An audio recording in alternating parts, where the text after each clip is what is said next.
Improper integral of first kind हम कर चुके हैं, उसको सोल्व करना भी देख लिया हमने। 3 मेथड है आपके, 3 केस बनते हैं जब आपकी अपर लिमिट इन्फिनिटी हो, या फिर लोअर लिमिट माइनस इन्फिनिटी हो, या फिर थर्ड केस था माइनस इन्फिनिटी टू इन्फिनिटी और फिर इंटीग्रेशन सोल्व करना हो, वो हमने कर लिया है। उसके बाद improper integral of second kind आ जाता है बच्चों।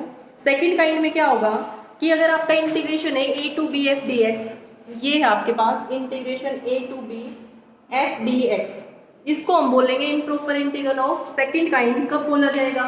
सबसे पहले तो बच्चों इम्प्रॉपर इंटीग्रल की डेफिनेशन हमने पढ़ी थी। क्या डेफिनेशन थी? या तो लोअर लिमिट या अपर लिमिट या दोनों की दोनों लिमिट इनफाइनाइट हो जाए, या फिर जो फंक्शन है आपका वो closed interval A to B में अनबाउंडेड आ जाए, ठीक है, किसी भी पॉइंट पे, तो फिर उसको हम इम्प्रॉपर इंटीग्रल बोलते थे। अब improper integral of first kind में हमने ये देखा कि आपका फंक्शन तो बाउंडेड होता है उसमें, है ना, ए टू बी में, लेकिन उस improper integral of first kind में ये था कि या तो आपकी लोअर लिमिट या अपर लिमिट या दोनों ही लिमिट इनफाइनाइट हो, तो उसको हम बोलते हैं improper integral of first kind, ठीक है।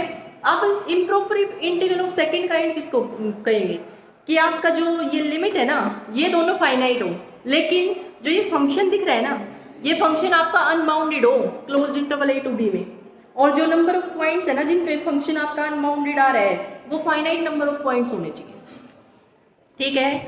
जैसे यहाँ पर a टू बी है, a भी कोई फाइनाइट नंबर है, b भी कोई फाइनाइट नंबर ही है, तो a to B F D X. अब की बार सेकेंड काइंड में क्या होगा बच्चों कि जो आपका फंक्शन है ना वो अनबाउंडेड बनेगा, लेकिन इस इंटरवल के a टू बी इंटरवल के फाइनाइट नंबर ऑफ पॉइंट ऐसे मिलेंगे जिन पे फंक्शन आपका अनबाउंडेड होगा, तो वो क्या हो जाएगा? Improper integral of second kind.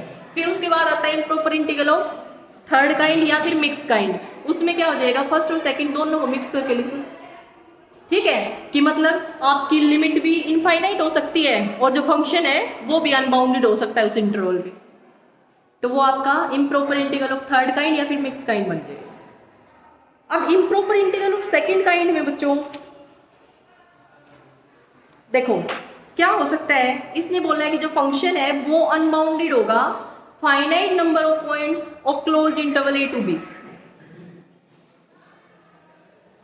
यही है ना, फाइनाइट नंबर ऑफ पॉइंट्स जो है इसके, उन पे फंक्शन आपका अनबाउंडेड होगा।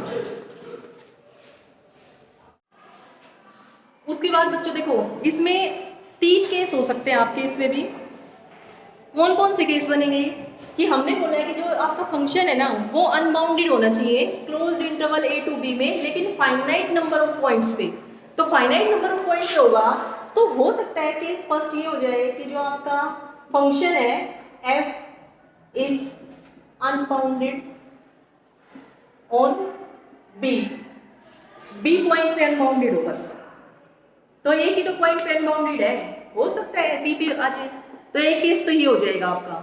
सेकंड केस क्या बनेगा कि जब आपका फंक्शन है वो अनबाउंडेड हो जाए a पॉइंट पे, बस बीच वाले पॉइंट पे वो बाउंडेड ही है। सेकंड केस हम वो डिस्कस करेंगे जिसपे लोअर लिमिट जो है मतलब a पॉइंट पे फंक्शन हमारा अनबाउंडेड आ जाएगा। और थर्ड केस क्या होगा कि जो फंक्शन है ना वो a से b इंटरवल के बीच वाले पॉइंट्स पे, फाइनाइट नंबर ऑफ पॉइंट्स पे फंक्शन आपका अनबाउंडेड हो जाए, ठीक है। तो 3 केस बनेंगे, इससे अलावा कोई केस नहीं हो सकता यहाँ पे, और तीनों ही केस को मैं अलग अलग बता देती हूँ कि किस तरह से सोल्व करना है आपको। यहाँ पर देखना, फर्स्ट केस है कि जिसमें आपकी सिर्फ ये डिस्कस कर रहे हैं पहले कि ए पॉइंट, सिर्फ ए एक ऐसा पॉइंट है जिसपे फंक्शन आपका क्या है? अनबाउंडेड है, इनफाइनाइट बन रहा है, ठीक है। तो वहां से हमें ये तो पता चल गया कि improper integral of second kind है क्योंकि लिमिट हमारी फाइनाइट है, ठीक है। तो उसको सोल्व कैसे करोगे ये देख लो, a to B F D X is equal to limit epsilon tends to 0 plus, क्योंकि इस पॉइंट पे तो क्या है बच्चों, फंक्शन हमारा अनबाउंडेड है तो हम क्या करेंगे, एप्सिलॉन 0 को टेंड कर रहे हैं, ठीक है, तो 0 पॉइंट समथिंग कोई नंबर ले लेंगे a प्लस 0.0000 कुछ, ठीक है। तो उस पर तो हमारा फंक्शन अनबाउंडेड नहीं होगा, वो जो इंटरवल आ जाएगा वो तो पूरा उस पर फंक्शन हमारा बाउंडेड है, तो उसको तो आप इंटीग्रेट कर सकते हो और फिर बाद में लिमिट पुट कर देना एप्सिलॉन टेंड्स टू 0 प्लस, ठीक है। इस तरह से सोल्व करना है। तो यहाँ पर a plus epsilon to b f dx। बस provided the limit exist as a finite number. ये जो लिमिट है ना, ये फाइनाइट नंबर आना चाहिए कोई। अगर लिमिट एग्जिस्ट कर रही है, फाइनाइट नंबर आ रहा है, तो हम क्या बोल देंगे, जो ये इम्प्रॉपर इंटीग्रल है आपका वो कन्वर्जेंट है, अदरवाइज वो डाइवर्जेंट। ठीक है, फर्स्ट केस सबको आ गया समझ। फर्स्ट केस में क्या होगा कि जो a है ना, उस पे आपका फंक्शन अनबाउंडेड रहेगा बस, बाकी पूरे इंटरवल पे फंक्शन आपका बाउंडेड है। तो हम उसको कैसे इंटीग्रेट करेंगे, limit epsilon tends to 0 plus integration a plus epsilon to b f dx। अब जो ये इंटीग्रल बना है, ये तो 11th-12th का बन गया, इसको तो सोल्व कर लोगे तुम। इसको सोल्व करने के बाद लिमिट लगा देनी आपको एप्सिलॉन टेंड्स टू 0। ठीक है, और आपका आंसर आ जाएगा। अगर ये आंसर कोई फाइनाइट नंबर आया तो जो इम्प्रॉपर इंटीग्रल है वो कन्वर्जेंट होगा, और अगर इनफाइनाइट आ गया तो जो ये इम्प्रॉपर इंटीग्रल है वो आपका डाइवर्जेंट हो जाएगा। ठीक है, फर्स्ट केस ये था।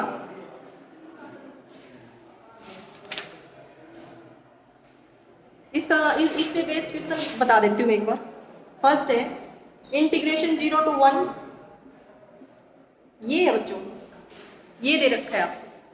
ठीक है, इसको सोल्व करना है तो सबसे पहले तो आप फंक्शन देखो। फंक्शन क्या है यहाँ पे, f ऑफ x क्या है बच्चों, 1/x²। ये है लोअर लिमिट, फाइनाइट नंबर है 0, अपर लिमिट भी फाइनाइट नंबर है कोई, तो improper integral of first kind तो नहीं है ये। उसके बाद आप ये देखोगे जो आपका फंक्शन है वो 0 से 1 क्लोज्ड इंटरवल पे क्या अनबाउंडेड है, तो ये जो फंक्शन है इसकी वैल्यू इनफाइनाइट आ जाएगी अगर x 0 हो जाए। ठीक है, अगर डिनोमिनेटर 0 हो जाएगा तो फंक्शन अनबाउंडेड बन जाएगा ना बच्चों। तो x² 0 कब होगा, जब x 0 और x 0 लोअर लिमिट है आपकी। ठीक है, तो ये वाला केस है जब लोअर लिमिट पे फंक्शन आपका क्या हो, अनबाउंडेड हो।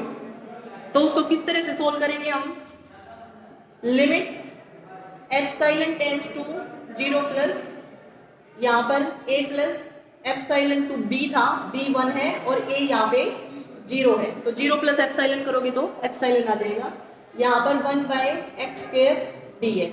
अब इस इंटीग्रेशन को सोल्व करना तो 11th-12th का काम है बच्चों। ठीक है, पावर में 1 ऐड और y पावर डिनोमिनेटर में, तो यहाँ पर क्या आएगा, -1/x आएगा जब इसको सोल्व करोगे तो।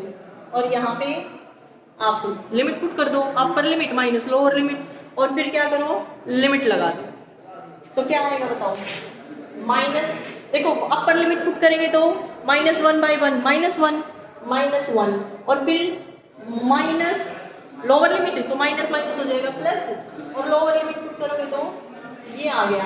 अब इस पे आपको लिमिट लगानी है एप्सिलॉन टेंड्स टू 0। ये लिमिट लगाओगे तो बच्चों इन्फिनिटी आ जाएगा ना, -1 प्लस इन्फिनिटी, ये आ गया इन्फिनिटी। तो जो ये improper integral of second kind था ये डाइवर्जेंट हो गया। ठीक है, ये था आपका फर्स्ट केस। इस तरह से क्वेश्चन करने हैं आपको।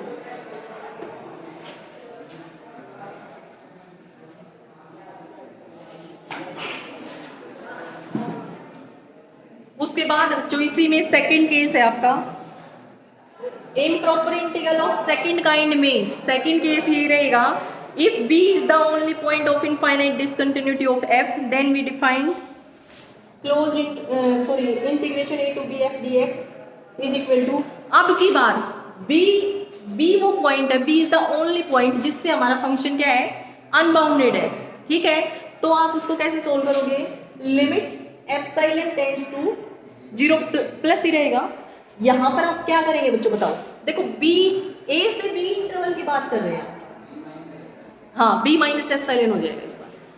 तो यहाँ से क्या है, a से b तक का इंटीग्रेशन करना है हमें, लेकिन b पे तो फंक्शन अनबाउंडेड है तो हम क्या करेंगे, b में से बिल्कुल स्मॉल पॉजिटिव नंबर सबट्रैक्ट कर देंगे यहाँ पर b माइनस एप्सिलॉन, और फिर उसका इंटीग्रेशन कर देंगे, और फिर लास्ट में लिमिट पुट कर देंगे एप्सिलॉन टेंड्स टू 0। ठीक है, इसमें ऐड क्यों किया था, क्योंकि इससे इधर आ जाए, है ना, a plus epsilon, lower limit में a प्लस एप्सिलॉन किया था, अपर लिमिट में b माइनस एप्सिलॉन किया था। ठीक है, एग्जाम्पल करा दो एक।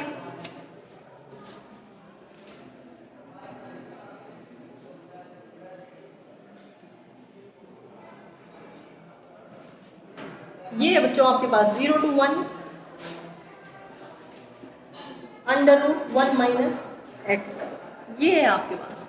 ठीक है, तो देखो इसको सोल्व करने के लिए हम क्या करेंगे, सबसे पहले तो फंक्शन देखेंगे। फंक्शन क्या है यहाँ पे आपका 1/√1 माइनस एक्स। ठीक है, अब लिमिट तो फाइनाइट है, दोनों लिमिट फाइनाइट है, तो improper integral of first kind तो है नहीं। अब सेकंड काइंड बन जाएगा अगर ये फंक्शन बाउंडेड आ जाए, अनबाउंडेड आ जाए आपका 0 to 1 क्लोज इंटरवल पे, किसी भी पॉइंट पे, फाइनाइट नंबर ऑफ पॉइंट्स पे। तो ये वैल्यू 0 कब आएगी बच्चों, डिनोमिनेटर 0 होगा तभी तो फंक्शन अनबाउंडेड बनेगा। तो डिनोमिनेटर ये 1 माइनस एक्स का अंडर रूट, ये 0 कब बनेगा, जब 1 माइनस एक्स 0 हो जाए। और 1 माइनस एक्स 0 कब होगा, जब x 1 हो जाए। ठीक है, तो x जब 1 होगा तो ये जो आपका फंक्शन है वो अनबाउंडेड हो जाएगा। तो सिर्फ एक पॉइंट पे 1 पे अनबाउंडेड आ रहा है, और 1 क्या है, अपर लिमिट है। अपर लिमिट है तो ये सेकंड केस आ गया इसका। किस तरह से सोल्व किया जाएगा, limit epsilon tends to 0 plus, यहाँ पर बच्चों 0 1 माइनस एप्सिलॉन और f ये एज इट इज dx। इस इंटीग्रेशन को सोल्व करो और फिर अब देखो, अगर मैं इसको न्यूमरेटर में लिखना चाहूँ तो क्या लिखोगे बच्चों, इसकी पावर यहाँ पर 1/2, यहाँ पर -1/2, ये है आपकी बार आपका फंक्शन। ठीक है, करो इंटीग्रेशन को solve. Limit epsilon tends to 0 plus, यहाँ पर इंटीग्रेशन करोगे तो पावर में 1 ऐड और वही पावर डिनोमिनेटर में। ठीक है, पावर में 1 ऐड करोगे तो 1/2 आ जाएगी ना पावर, अपॉन में वही पावर 1/2। और अब क्या करेंगे बच्चों, जो ये 1 माइनस एक्स दिख रहा है इसका डिनोमिनेटर भी तो करते हैं, डिफरेंशिएशन भी तो करते हैं ना डिनोमिनेटर में। तो डिफरेंशिएट करोगे तो 1 का differentiation with respect to x 0 और माइनस एक्स का -1, ये आ गया। अब तो मेरे ख्याल से कर ही लोगे। अपर लिमिट पुट करनी है, फिर माइनस लोअर लिमिट पुट करनी है, जो भी आपका आंसर आए इस पे लिमिट लगा देना है एप्सिलॉन टेंड्स टू 0। अगर फाइनाइट नंबर आए तो हमारा जो ये इंटीग्रेशन है वो कन्वर्जेंट हो जाएगा, और अगर इनफाइनाइट आ जाए आंसर तो उस केस में इम्प्रॉपर इंटीग्रल डाइवर्जेंट हो जाएगा। ठीक है, आ गया सेकंड केस सबको समझ। उसके बाद है बच्चों थर्ड केस।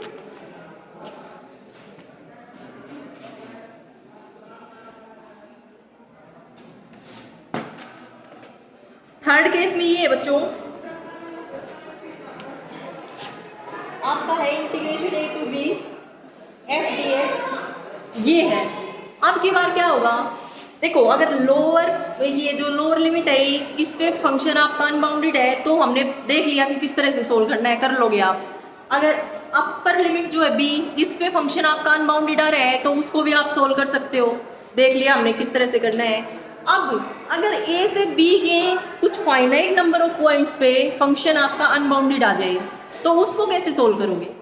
ठीक है, वो है, मान लिया c एक पॉइंट है, a और b के बीच का कोई c पॉइंट है जिस पे फंक्शन हमारा अनबाउंडेड आ रहा है। ठीक है, c पॉइंट पे फंक्शन हमारा अनबाउंडेड आ रहा है, तो c पॉइंट पे फंक्शन अनबाउंडेड आ रहा है ना बच्चों, तो सबसे पहले तो इसको ब्रेक करेंगे हम। कैसे ब्रेक करोगे, a to c f dx, फिर c to b f dx। अब देखो यहाँ पर c क्या है, अपर लिमिट है ना, तो कौन सा केस लग जाएगा जो अभी डिस्कस किया था, limit epsilon 1 tends to 0 plus, और यहाँ से a to c minus epsilon 1 f dx, और फिर प्लस यहाँ पर c क्या है, लोअर लिमिट। लोअर लिमिट है तो कौन सा केस लगेगा, एप्सिलॉन 2 टेंड्स टू 0 प्लस, और यहाँ पर आ जाएगा c plus epsilon 2 to b f dx। इन दोनों को सोल्व कर दो, लास्ट में लिमिट पुट कर दे। ठीक है, अगर मान लिया बच्चों आपके पास हो जाता है, ये यहाँ पर तो सिर्फ एक ही पॉइंट है जिस पे फंक्शन अनबाउंडेड है ना, अगर एक की बजाय आपके पास हो जाता एक c1 है, एक c2 है, एक c3 है ना, आप कुछ फाइनाइट नंबर ऑफ पॉइंट ही मिलेंगे जिन पे फंक्शन अनबाउंडेड होगा। मान लिया ये 3 ही है, तो आपको क्या करना है उस केस में, जैसे यहाँ पर हमने इस तरह से ब्रेक किया है ना, अब की बार हम करेंगे a to b को ब्रेक करेंगे a to c1, ठीक है, फिर प्लस c1 to C2, फिर प्लस C2 टू C3, फिर प्लस C3 टू B। ठीक है, इस तरह से हम ब्रेक कर लेंगे और फिर यहाँ से जब डिस्कस करोगे तो C1 वो पॉइंट है जिसपे फंक्शन आपका अनबाउंडेड है, तो ये तो अपर लिमिट है ना इस वाले इंटीग्रेशन में, अपर लिमिट है तो उसको सोल्व कर सकते हो। फिर यहाँ पर ठीक है, यहाँ पर C1 पे भी और C2 पे भी है, तो यहाँ पर भी आप ब्रेक कर लो। ठीक है, किसी ऐसे पॉइंट पे जिसपे फंक्शन आपका अनबाउंडेड नहीं है, कर लोगे, इस तरह से सोल्व करना है।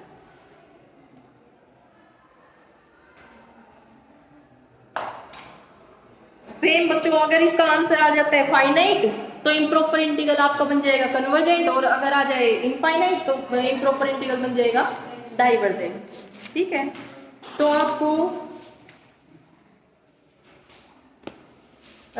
Improper integral of second kind के जितने भी क्वेश्चंस हैं एक्सरसाइज 2.1 कंप्लीट कर लेनी है। डाउट आए तो बता।